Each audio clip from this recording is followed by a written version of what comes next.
Hello, everyone, and welcome to day 2 of Coffee and Curriculum.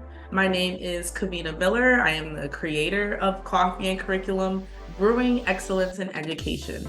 So today we are going to be doing roasting resources, tools for curriculum development. So during this session, we will be exploring digital and traditional resources for curriculum development, utilizing technology to enhance curriculum delivery, talking about OERs or open educational resources and online libraries, collaborative platforms for curriculum sharing and growth, and how to develop and share curriculum effectively, and also talk about case studies highlighting successful resource integration. So today I'm so excited. I have two, we say heavy hitters around here. I have Dr. Terry Hughes and I have Alexa Cruz. Dr. Terry Hughes is from Summerville, South Carolina. She completed her doctoral degree at Walden University and has 6 years of teaching experience in higher education, focusing on the first year experience. In addition, she began working for a college, creating a curriculum for a doctoral degree program.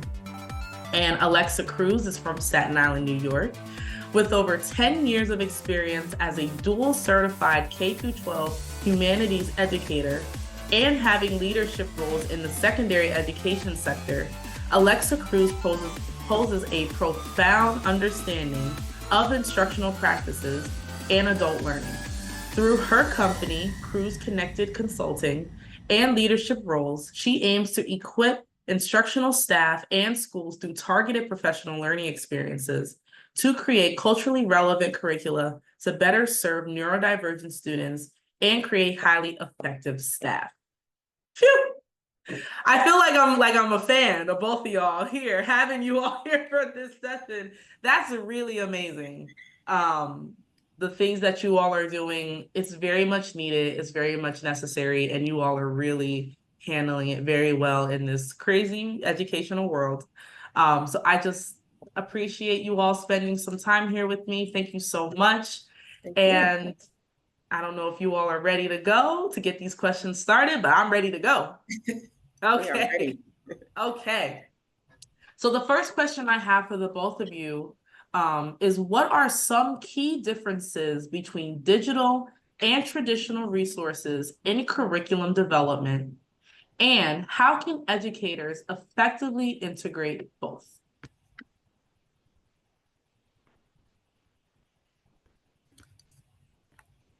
So I can speak on it in regards to the traditional. So as a, excuse me, in the high school sector, a lot of my classroom experience was more so having to do with digital resources. Since I am more of a special teacher, I usually would utilize more like digital text versus traditional kind of text. So what I have found in my years of teaching, that a lot of the traditional textbook, you could say like textbook or novel or whatever have you, don't adapt very well solely by themselves when it comes down to diverse learners. So for example, it can be the way that the units are sequenced in the textbook, the skills that students need to utilize for that, for that state test at the end of the year. The way that they learn the skills throughout the year is not particularly in the order in which it is more effective for them, number one. And then number two, when it comes down to differentiation or students with disabilities or even your English language learners, as they say here in New York, those pieces are very mildly indicated in those textbook resources. So for example, you have the student edition and you have the teacher edition of those textbooks. There may be a very small section in the teacher version in which you can utilize with your students with disabilities or whatever have you. However, it is not going ahead and mirroring specifically who you have in your classroom. So for example, I have always had L students, or I have had students with disabilities in my classroom. Depending on the year to year, depending on class to class, it looks a little bit differently. I have some students that may be a student with disability, but also on top of that, they may be at a lower reading level, as opposed to I've also had students with disabilities that have a disability, but maybe like one grade level lower, or maybe even more advanced than some of the students that are in the classroom. So you need to kind of adapt. And I feel that digital resources and digital text to, I'm a very big component, I'm a very big Google Docs type of person, and also Google Slides. So I'm able to quickly um kind of like screenshot the text, or even like the paragraph or whatever have you, and kind of adapt it in that way.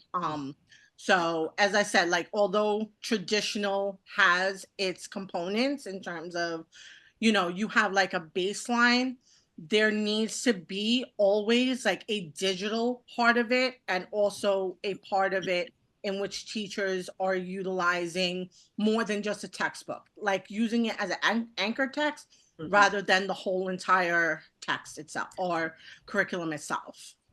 Yeah, and then over in the higher education space of, like you said, the traditional resources, we do have the ebooks, and of course, we have the embedded text and the tests and the quizzes. For our digital resources, we have videos, and then of course we have simulations. So for example, I'm teaching computer class, a foundations of computer course, of course, we have where the students can actually go in and do the simulations. It will walk them through how to create a PowerPoint presentation. It'll walk them through how to do an Excel spreadsheet. So it's important to have those simulations and those videos embedded into the curriculum. And then, of course, we provide the online lectures, videos. We have the interactive models for students to review at home. And then what I use for my online courses, I create a weekly video using Kaltura. And like you said, for students who may have some type of disability, we have where we can go in and do the caption. So we make sure we go in and we select caption. So if the student needs to see the words at the bottom of the video, that caption is there for them. So we definitely, that's something that I do on a weekly basis, just to make it more personalized. So sometimes students will skip through the video and go directly to the to the caption. So it depends on the student. So we have to make sure we keep it diverse for all of our learners. And it's what I'm hearing as well is purposeful, because a lot of times we're like, oh, we're doing it just to do it, or we're doing it because our district told us to, or we're doing it because this is what is trending and everybody's doing it. But it is very important when it comes to adapting to your students' needs, to be purposeful and really look at what you're doing and how it's going to affect them in the classroom. So that's interesting, what you're saying. And now my brain is turning. So the second question I have is, can you share examples of traditional resources successfully adapted into digital formats? Oh, ebooks. Ebooks. Journals. So specific chapters of ebooks of books, of course, because sometimes you may not need to use the entire book. So right now, the curriculum that I'm working on, I've adapted part of the book that I'm using. Psychology of Education is a book that I'm using. So instead of just using the entire book, I can go in and choose the chapters that I want to use for the curriculum that I'm developing. So ebooks, of course, my favorite. Then of course, journal articles are another favorite. Right. Alexa, any? So I've actually had a similar scenario when I used to teach Spanish 3. So Spanish 3 is kind of like 2 steps down from teaching the AP class. So kind of like because our Spanish 4 was more so like preparing them, kind of like a lesser AP Spanish course. So I Mm-hmm. was kind of preparing them for it. Essentially, I was preparing them for the AP course. So I had a similar novel that I picked and chose some of the chapters, only because of the fact of at the time we were virtual. So this was during the pandemic. So there were certain pieces within the text that if we were in person, I would be able to explain it more, obviously being more culturally responsive, being more trauma informed in terms of like the experiences of the students. So there were some pieces and some chapters that I just like simply summarized. So that was a way in which I was able to bring the digital part to it. And I also taught students how to like annotate. So I will take, as I said before, like take chunks of text or even create like an abridged version of whatever the text may be to adapt to the students, so that they can still gain those skills in the curriculum, without it being um, very like very like difficult for them in terms of being successful. And I do wonder how how did language play in reformatting these resources? So the novel that I used was actually Clap When You Land by Elizabeth Acevedo. So Mm, the way that I actually structured the curriculum for that class is that the first two or three, I'm going to say, units were more so like completely in Spanish.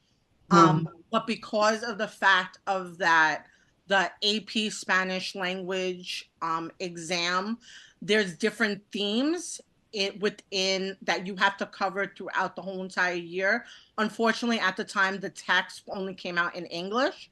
So what I did was well, now the text is out in Spanish and like a couple of different languages as well. It was like a brand new book. Like I read it. I was like, no, I need to show my students this text because it actually shows in a fictional way like that the actual themes that they're going to be exploring, as I said, in the Spanish 4 and the AP exam and class. So mm. I gave them the text, like I let them know like it is in English, and they were kind of like, oh, like thank God, like they know English. But the challenging part was their activities, they had to give me in Spanish. The directions that they Mm, had were in Spanish. So Mm, they still had to use their Spanish skills to obviously give me their response and also kind of decode what I was trying to ask them. So like for example, if it was a general like ELA class, right? They would have given me a, I don't know, for example, a 4 or 5 paragraph response to whatever I was asking them. So it would be more so like essay based, as opposed to in my class they would write it in like 1 or 2 paragraphs in Spanish, because even with the standards for language learning, it's not the equivalent from English to Spanish, in terms of like the way that it's kind of like translated, if that makes sense, or like the way that students like express themselves. It's a little bit different, as opposed to the English standards or Common Core state standards. So I right. did definitely like adapt. So even though from an outsider's perspective, it looks as though, oh, well, they're only writing 2 paragraphs. It's like, no, we still have the same skills because they still needed to give supporting evidence. They still mhm, need to give Right. details. They still need to kind of like negotiate meaning in terms of like, okay, well, why, like argumentatively, like, why do I think of this? Like, why do I think this character is this or whatever have you, or like this scenario? And it actually gave a lot of the reason why I also chose a novel is that it also was based upon real life events, like at the Mhm. beginning of the Right, book. right. Something that the students was, or even myself was even like exposed to. And it actually, that's what made me even more inclined to put it into the curriculum, because it was a curriculum that I created. So as the during the summer, I kind of like, when I was creating the curriculum, I wanted the students to have an opportunity to have a novel in Spanish. Oh, yeah. They would kind of like read.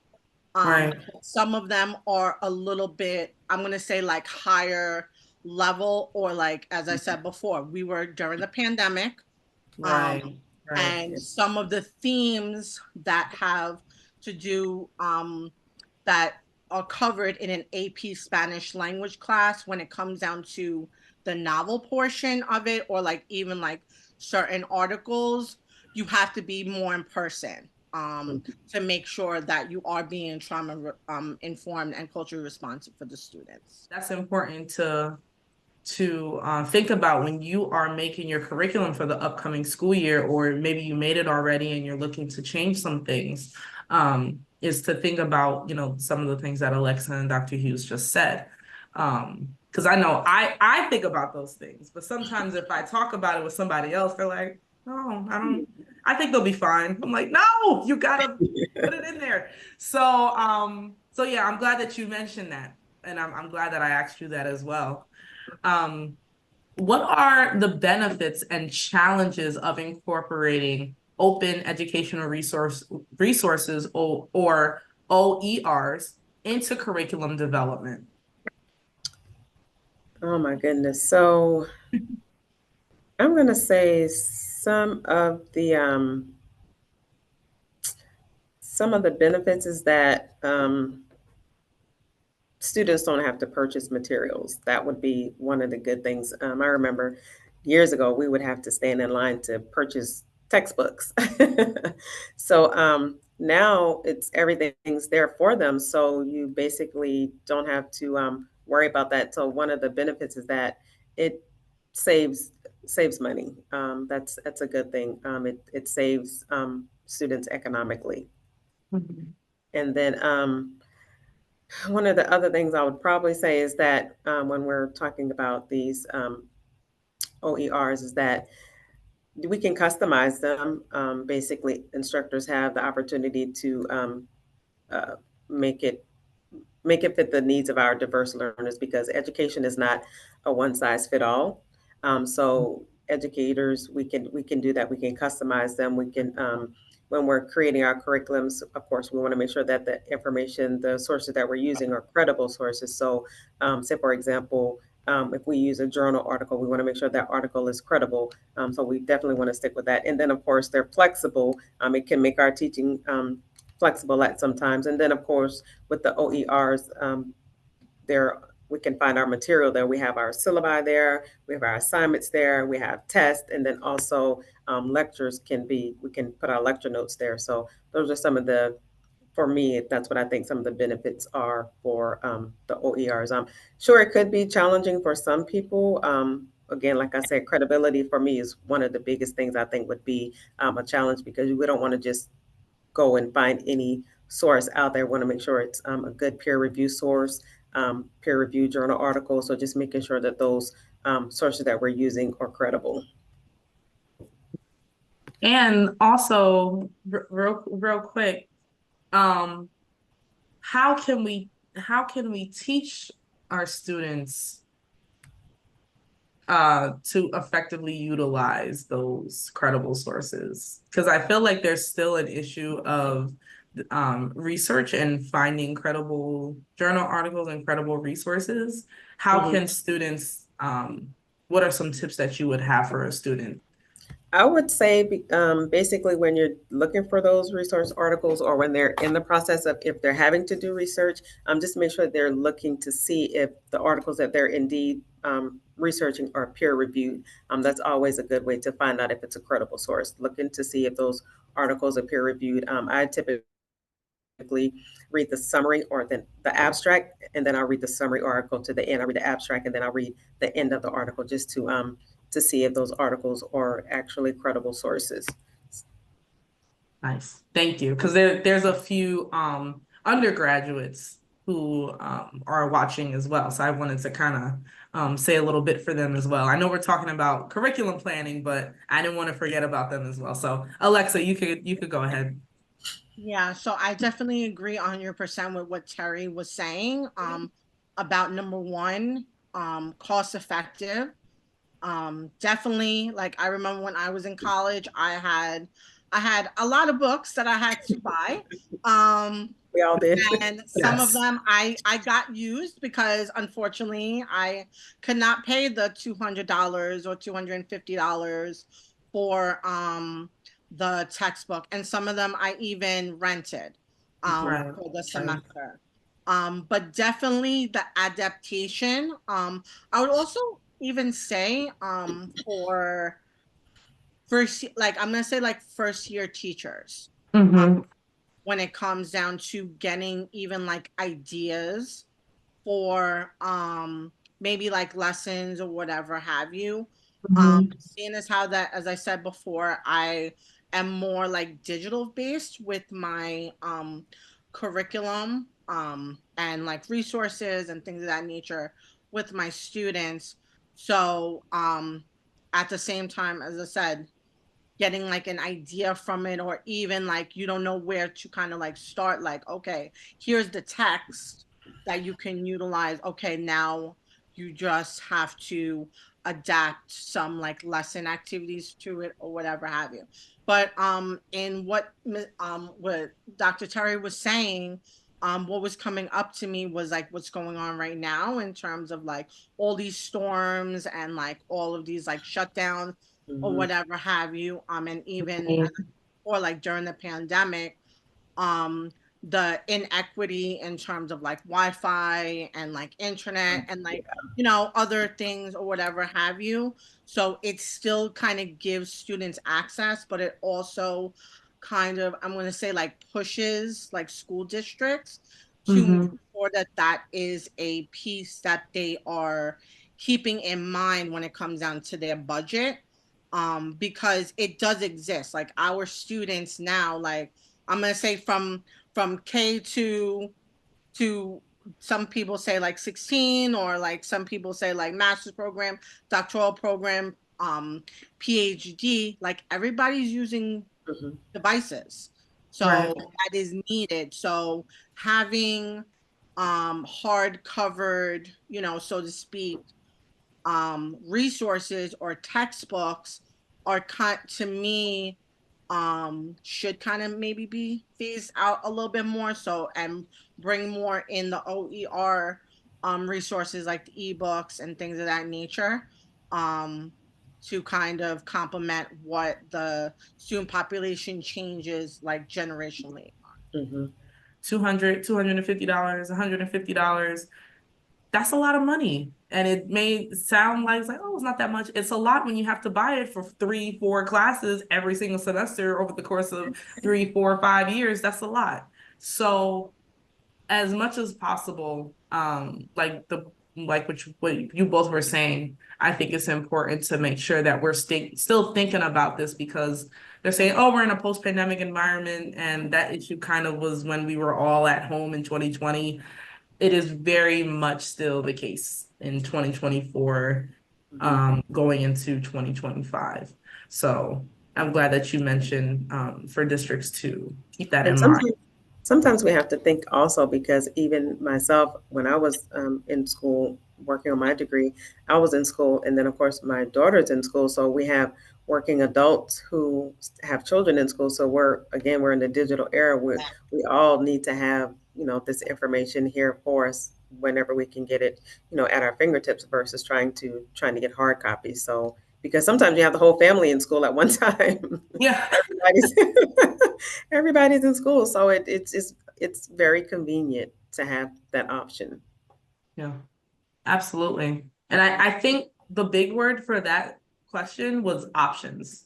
I feel like the more options you have, the less pressure your students and even your faculty would feel, because your faculty feels what your students feel. And the teachers want to help them out. But what can they do if you're saying, well, no, they have to purchase the book.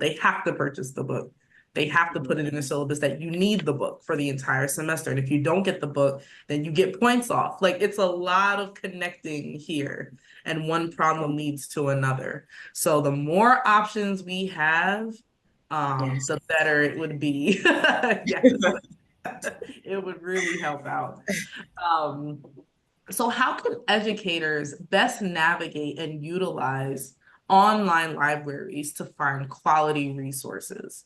So it depends on where they're actually looking. So one of the things when you're saying like online libraries, I actually have an app on my phone. I can't think of I think it's like Libly or something like that. Yes, yes. But it connects with the libraries and I can actually take out books like digitally from there. So that is definitely like one way in terms of like connecting the digital world with the library, because that's another thing too. When I was in 7th, 8th grade, I used to go to the library because I didn't have a computer at home. So I used to go to the library, be there for a couple of hours, and use the computer. A lot of our students now, like, and depending also with like colleges and universities, you don't see a lot of people in the library, like unless like they are like heavily studying or whatever have you. And a lot of the libraries are closing down. And I just think even though I've never been an elementary teacher, I remember even when I was younger, like 4 or 5 years old, my mom used to take me to the library. So if um, you have a lot of libraries closing down, how are these students who, are in like pre-K or kindergarten going to access like regular, like books that are like in like hard copy? And like right now the big word right now is in education is like science of reading, literacy, and Mm-hmm. all that. And there is different types of literacy. There is a digital literacy, so it's not just literacy as in like just reading like a book. There are several types of literacy. So to be able to say like, oh, we're for literacy, this is like our like MO or main objective, because of these studies and these findings that we have found, you have to kind of give access to both. You can't just give like the digital. You also have to give the I'm going to say like the hardcover type of books, because a 3-year-old may not be able to actively navigate like Google to get that like ebook or that like picture book, so to speak, for them. Right. It's easier when you're younger for a parent to be like, okay, you know what? I'm gonna just buy the hardcover book. And Right. that's super important on getting students to actually start reading. Mm-hmm. If you take away the libraries, you kind of, you know, you're not given that like open, option resource. And even for students with parent, or I'm going to say like with families that the library is very far away, you know as I said, like having the app, but without the library you're not going to be able to access that as well. And from the higher ed space again, just thinking about when I had to do research, I spent a lot of time in the online library, of course, ProQuest. So just being able to narrow those searches down, you can always use keywords. I tell anybody, use keywords. Don't always try to put in the entire topic or the entire subject. Just break it Right. down, very simple. Sometimes you one or two words, but basically utilize ProQuest. It's probably going to be one of your biggest friends when you're in the research space as an educator trying to find articles or books to use in your curriculum. So again, don't get bogged down in the entire topic of it, what you're doing, but definitely break it down in chunks. Use keywords. You can go back as far as, I mean, you can go back as far as 1982 or 1946 or whatever the sources that you're trying to find. So basically, definitely yes, utilize ProQuest because it's one of the bigger spaces that has a lot of information that we as educators can go back and use. Right. And what is maybe one thing you would tell? I know Alexa kind of talked about it a little bit, but what is one piece of advice that parents should know? Sometimes we leave parents out of the conversation, with this type of information, but what is something the parents should know when it comes to the importance of utilizing libraries, online libraries, open educational resources? What is something that they should know? Like maybe one piece of advice. I would say be in the process with the student, with your child, be in the space with them when they're online searching. I know Google Scholar is another good one, so just be there with them when you're working with them, just in case they have questions. That's what I do with my daughter. So if she has questions, I'm there with her while she's trying to find the resources that she needs in that space. So and just be there as a navigator for your student to help them find credible, reliable resources because I don't knock blogs. Blogs are really good, but if you're looking for scholarly information, then definitely go to your online libraries. Use your school library, your local library, your university library. So just try to stick with those libraries to find the sources that you need. Yeah, so I definitely agree with what Dr. Terry said in regards to sit with your child in regards to if they have any questions or like navigating it, or even I will even say for my high schoolers, um usually in once students get into high school, the parent engagement piece sometimes, depending on the parent, may be a little bit I'm gonna say at a lower level versus like if your child is in like grammar school or whatever have you. Mhm. So instead of, and we already know, if you ask them, oh, how was your day, what did you learn, it's like a one or two like word answer, like great or not good, or like not even like an answer at all. Yeah. So in navigating that, I'm gonna say more so, I could speak on like high school to like college pipeline. It basically builds that bridge in terms of like, okay, you're going to be going to college in like Hmm. 4 years or whatever have you. um Kind of building those skills like outside of school, because as Hmm. much as like, yes, depending on the subject, depending on the topic, you are learning these skills at the same time. The parent or guardian being invested in the future, it's like, oh, okay, like I really need to like do this, like that kind of thing.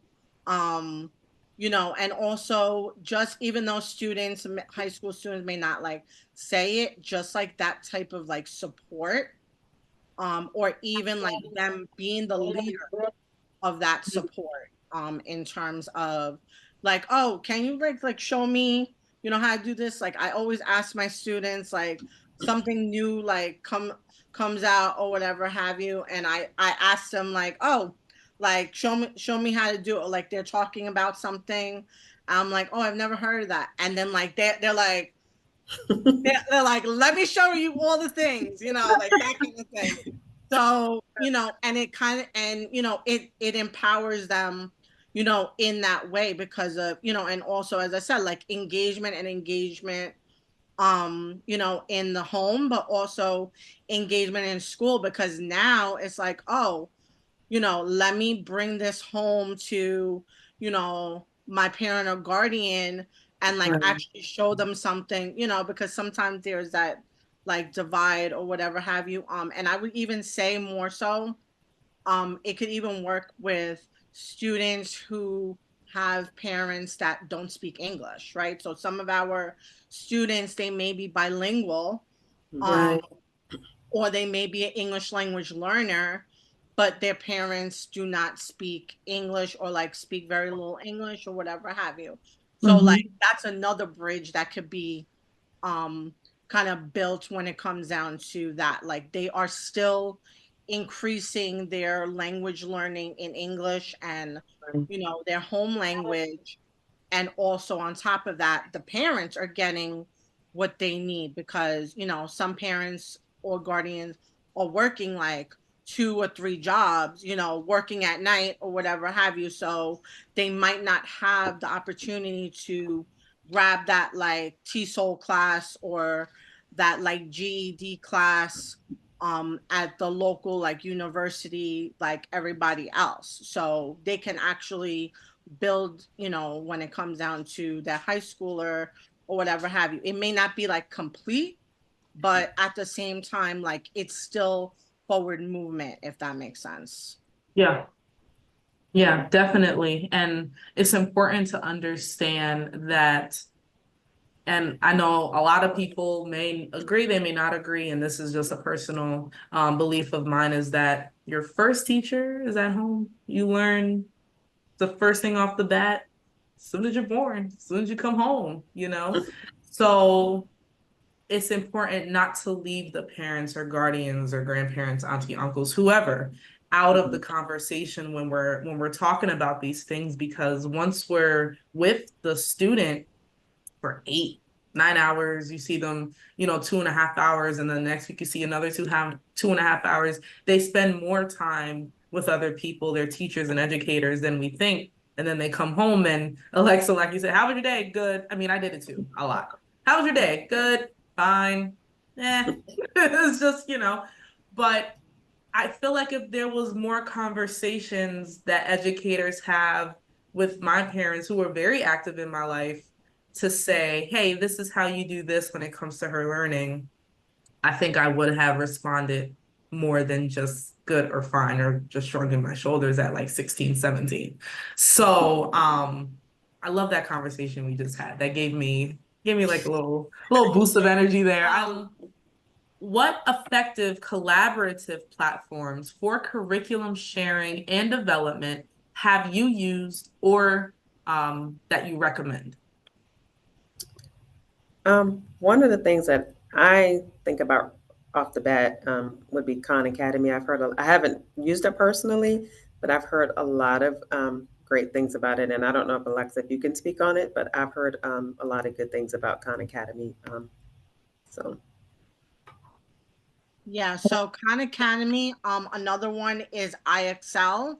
So I kind of look at them as like one in the same in terms of like they kind of do like the same function. I prefer honestly IXL rather than Khan Academy because I've also seen like some of my colleagues like especially I'm gonna say especially in math mhm, I have seen it done. Khan Academy usually in the schools that I have worked in, they usually use that for like SAT prep and things of that nature. okay. While IXL was used more so in like the everyday like classroom. So when it comes down to math, it was very effective because of the fact of that um if a student, let's just say, put in the wrong answer, right? So the way that IXL works is that it kind of like it kind of regulates itself in terms of if you get a question wrong, it won't bring you all the way to like a basic question, but it'll kind of give you like some questions, like the next few questions to see the range and like the skills of where you need to like work on or whatever have you.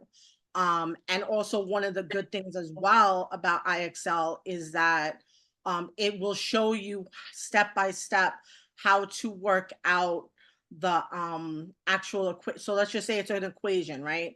And let's Mhm, just say the student is like, oh, I don't even know what this is, or how to even figure this out. And then they just put a random answer or choose a random answer. It will actually show you like step by step how to um kind of work on, you know, how do you solve this problem. So like it can integrate with curriculum because of the fact of that, number one, depending on who the teacher is in front of the room, they may have a different style of teaching. So the student may be absorbing the information, but maybe the style may not have worked. Maybe they are more of like a visual learner, but the teacher, let's just say hypothetically, was giving more like oral, auditory kind of like directions. So by the student being able to see the step by step, and also on top of that, like timing, right? Especially with students with disabilities and L students, they may need like a couple of more seconds or even like an extra minute to kind of like process what like where the mistake may be, or like how to answer the question or whatever have you. So like IXL kind of gives that like leeway, as I said, with the neurodivergent students, that they can kind of like have, so that's also extra practice as well. But have that like on the screen type thing of, you know, excuse me, that it's worked out step by step, but also them not feeling like super defeated. Because me as a teacher, I know how IXL kind of works, like depending on what the subject is, like as a educator, like from my pedagogy, but the Right. students don't know how it actually works in terms of like it will regulate um to get you to that level again if you get an answer wrong. um and it also, as a teacher, both platforms also gives you the data behind it. So let's just say if there is a series of questions that, or a certain topic that the students are getting wrong, like that's a great review, like, hey, you had an IXL assignment or a Khan Academy assignment to do. And I noticed that a lot of you have to work on like two-step equations. So let's just, discuss a little bit about like, what did you find a little bit difficult? Or you know what, let's like go over it again. Let's like try again. And then the teacher can reteach, which is, as I said, digital, going back to the importance of digital resources, digital, utilizing digital resources can actually help with that, like reteach and things of that nature. Just kind of the previous conversation that we had, of course, talking about, bridging the gap and some of the things that we use in K through 12 and then higher ed. And one of the things we found pretty interesting was we talked about cahoots. I'm like, that was very Oh, interesting because yeah. when the kids were out for COVID, of course, that's one of the things that they use. Some Mhm. of the teachers through K through 12 use when the students were out of school, of course, I'm doing their work at home. And then just recently, where I work at now, some of our instructors here, they actually use it um, to get the students ready for their certification exams. So I thought that was interesting when we had the conversation about using, some of the same platforms in K through 12 as we're using in higher ed. So yeah, just got to make sure that they're connected. I would love to see data on what happens to those scores when you use Cahoots instead of just, or like a Quizlet They type, actually, thing. yeah, And I've seen the results traditional. from what we do here. Some of the students, our instructors who use Cahoots, their scores whenever they get ready to take their exams, they do really well. Hmm, it's interesting. If I had a Cahoots in school, I'm telling y'all, I feel like I wouldn't be so afraid of standardized testing or tests in general. Oh my goodness. Yeah. Is how do you balance incorporating cutting edge technology with a typical classroom's practical needs and limitations? The limitations is kind of like the big word here too. Mhm. Well, the first thing I would say is when we're in the traditional brick and mortar classrooms, of course, we have iPads, we have Chromebooks, we have laptops, and all that good stuff. So, first of all, I want to give students a break. Let them take a break. Yeah. Sometimes we have to step back from the computers and then do some more hands-on activities. We can do group activities. We can do simulations just to get the students engaged. Again, like I said earlier, we have a very diverse group of students, so we have to take into consideration how our students are learning. Some students might be visual learners, some students might be auditory learners. Some students might be kinesthetic learners. So we have to take all of that into account when we're talking about incorporating our cutting edge technology, because some students may not be as savvy on technology. So I think we have to keep that in mind when we're talking about incorporating the technology, which we know we have to use it because it's here to stay. But again, for me, I think we should just of course, like I said earlier, give students breaks, incorporate some hands-on experiences, hands-on activities, excuse me, and then, of course, get back into the technology because we're going to have to use it every day. So even like with some of the simulations are actually on the computer. So again, we have to just, for me, I think we just have to be mindful of the diverse learners that we have. And that, yeah, I don't think that would be a limitation, but we just have to keep that in mind. Right.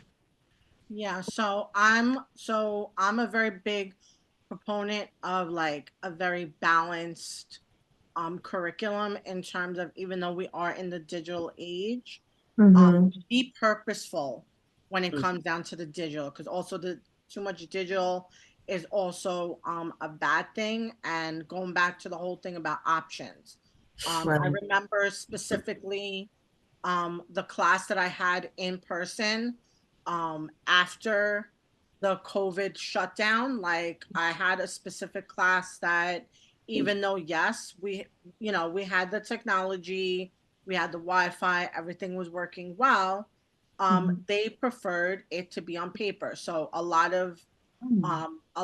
of times, depending on the situation or the scenario, like I would give the students options. I always have a Google Classroom. I've had a Google Classroom since I first started teaching high school, um, which actually helps with giving the options. But also at the beginning of the year, that student survey, I usually give purposeful questions to be able to get get that information from the students in terms of, like, are you kinesthetic or whatever have you. But one Right. part that a lot of teachers may miss is also making sure that you are incorporating more communicative activities. So activities to have the students talking versus like actually like doing things digitally. So like that could kind of also help when it comes down to places that are not specifically like funded for like the digital pieces, or like even in the more like affluent, like, oh, the Wi-Fi went out, like, now what do we do, like, right. you always have, at in the education world, like, we already know, like, we must have like a plan B and like Mhm. maybe C. If not, then Right. everybody's, nobody's going to be learning in that classroom on that particular day. So like, but the biggest part of it that I want to emphasize is to be purposeful when it comes down to having the balance, but also, as I said, like, basically narrow it down to the soft skills that students need to learn. So like, yes, give them the content, obviously, because they have to learn it. They have testing depending on what grade or subject that you teach, but at the same time, you need to teach them those soft skills. And it's not teaching them the soft skills in terms of like, okay, today we're gonna have a lesson on time management. Like, if you come to the students in that way, like, they're not gonna particularly be very open to it, as opposed to integrating an activity that, yes, a Mhm. communicative activity that gets them talking, right? So Mhm. that's also collaboration, team building, sometimes depending on the situation, leadership, um, Right. and the time management, right? So like switching it in that sense of, in terms of um to like the communicative activities I usually use are like gallery walks or like four corners. Yeah. So the students don't know, like, in the midst of it that they're learning like time management, they're learning team building, they're learning all these things. Yeah. And I think that is something that especially, I'm going to say especially right now, like to even integrate with the career world, because a lot of job seekers or a lot um, of, you know, the hiring managers, they're looking for more so Skills. those soft skills versus, Right. oh, you know, you're going into computer science. Like, can you work this specific program, right? Right. Looking more so for those soft skills. And unfortunately, a lot of the students don't have it or they struggle With with those. it. And then even going back to the higher ed, I remember specifically one of my classes I had gone, so when I was in so I went to Catholic school for majority of my schooling. So it kind of was more like smaller classes. Like I kind of got a little bit of um those skills that I needed. But I remember sitting in a class and the professor said, oh, write a 5-paragraph essay or 5-page paper. And somebody raised their hand and they're like, oh, how do I even start it? Mhm. And the professor said back to them, well, this is college. Like, you need to know how to do it. Like, look it up. Like, not in those words they said it, but Right. I was sitting there and I'm thinking, oh, like this is like a given. Like I'm in college, like I need to already know how to do this. And then unfortunately, because of depending on their schooling, because they could have also been had gaps in schooling that Mhm. unfortunately, you know, Mhm. for different reasons, that's why they didn't have that skill. So it's Right. important to be purposeful, to have to basically lead students to success.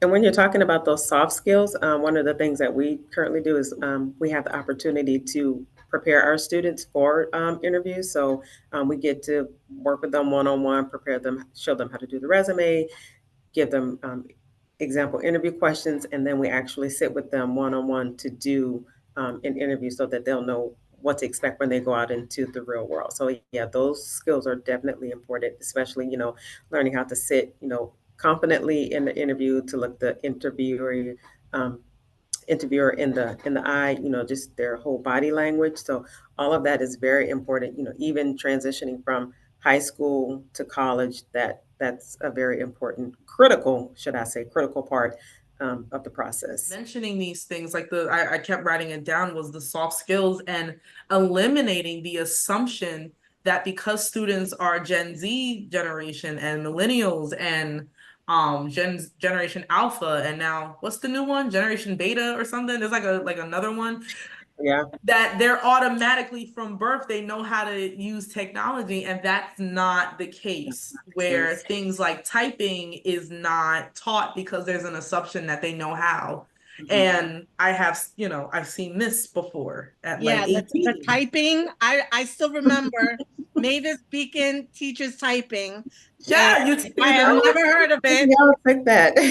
no, they don't take typing classes anymore. No. And writing classes where you have to actually handwrite. And I tell my students, we're gonna do something handwritten. They go, handwritten? I haven't seen my handwriting in a minute. But you know what I mean? But having those having these thoughts when every single time, every August, every September, every May, whenever you start the new semester, having these thoughts is so important, like purposeful, like what you were saying. It's so important because I feel like if I am not doing, I can't do everything, but as an educator, if I'm not doing as much as I can with these type of things and being more aware of what's happening, I feel like I'm failing my students. I really do. I'm going to There was two questions from the audience for day 2 session.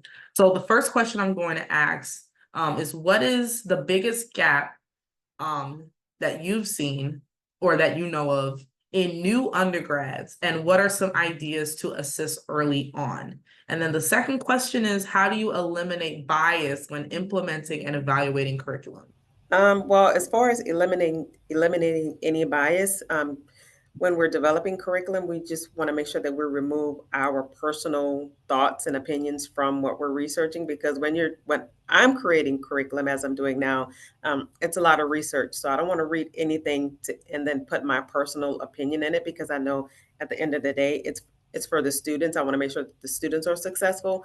So I want to make sure that I'm choosing material that's going to be conducive for the class that I'm creating, and just remove any of my personal opinions or personal thoughts, or how I might feel about the about the content that I'm reading. Just always want to remove yourself from that, and just, of course, read it one time, read it again, and read it again if you have to. A journal article, a book, or whatever you're reading. But again, you always want to make sure that you take your personal opinions away from the content or the material that you're researching for your curriculum development. Right. I try to the best that I possibly can, because especially when it comes down to my content, and I'm gonna say even with other teachers that I have worked with, like I'm gonna say especially in like English class, there is like a over overabundance of resources that you could go ahead and to use, that no, you're not going to be able to fit everything in Right. that time span. But one of the things that I usually do is I try to actually pick things sometimes, especially when it comes down to culture, things that obviously that my students can make connections with, number one, but also number two, a lot of times things that they've never like heard of, or that they don't even like think about, to kind of, like I said before, putting the communicative activities in there, it kind of lends to that. If you're giving them things that they could kind of like, yes, they can kind of say a lot about, at the same time they're not really like critically thinking, if you're just giving them information that they already like know, right? That kind of thing. But I also am a very big proponent of like giving them both sides of the coin, like especially when it comes down to um culture, right? So that, like, I'm gonna say like the bigger part of like the of what you're talking about in terms of like bias, Right. um has to do with culture, right? So the articles, the videos, and like the digital resources that I give to my students, I usually give them, and I tell them from the beginning of the year that if there is, number one, something that they need to add, or like, oh, like in, in my from my background, or even in my country, if they are a Spanish speaker, like we don't say that. Like I give them the opportunity to like stop me. Like I'm gonna be honest with you, like, don't like completely disrupt the class and be like very disrespectful, but they, I show them the way to go ahead and to do On it, the higher because Right. ed side too, sometimes it can be a little bit intimidating for a new person who wants to go into the classroom to be an adjunct faculty member. So again, sometimes you may not always get that training, but if you have, a program director or a dean who's going to walk with you as you're going into your role, then it could be a little bit easier. But different from the having the teaching experience in K-12, of course, going into higher education as an adjunct. It can be intimidating going into a classroom of 30 to 35 people. We're not going to say little people, but adults who you're now having to bring real life experiences with, along with your textbook knowledge. So again, that could kind of be a gap, in a sense. But of course, if you're on campus with the assistance that you need and the training that you need, then those new instructors can eventually, of course, they'll overcome those barriers and those gaps that might be there hindering them as they're approaching a new career. I think you all beautifully fused together K through 12 and higher ed, which is what I wanted in the first place. So thank you for making my dream come alive and come wow, true. Um, I could talk about curriculum all day. So oh, listen, how am I supposed to break only this down to 5 days? I don't know how, but But I just want to say thank you both so much. For your knowledge and your time and your resources. And right now in the chat, I know it's going to be going off. So we're going to have them in the chat and talking with you all and being very interactive. We're going to share social media handles and emails and anything that you would like to share with the audience that we're going to do that. And again, I thank you all so much. Tune in tomorrow. Day 3 is going to be serving success and implementing and evaluating curriculum with Natalia Kennedy, all the way from Maryland. All right. So thank you, Dr. Hughes. Thank you, Alexa, so Thank much. you. Yes.